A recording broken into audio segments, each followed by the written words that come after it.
Là, typiquement, tu me parlais de Matrix. Évidemment que Matrix est une allégorie à autre chose. Euh, Là, moi, j'avais fait une. Donc, c'était pas mon interprétation, c'était celle de Jean-Pierre Cantimbier qui a écrit le bouquin.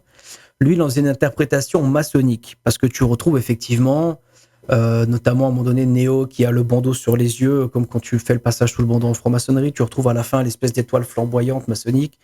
Tu retrouves, lui, il avait analysé le troisième film, tu retrouves effectivement beaucoup de choses qui pourraient ressembler à de la symbolique maçonnique, et tu retrouves dans le parcours de Néo quelque chose qui pourrait ressembler au parcours d'un franc-maçon.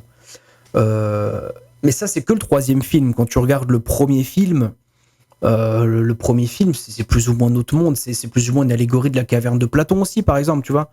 En fait, tu prends Matrix, tu prends la caverne de Platon, t'as sensiblement t'as le même récit. Ok, c'est-à-dire c'est des gens qui sont aveuglés puis qui ont des images devant leurs yeux, et puis un jour, bah, ils se retournent, ils quittent la caverne, et puis là, ils ont la véritable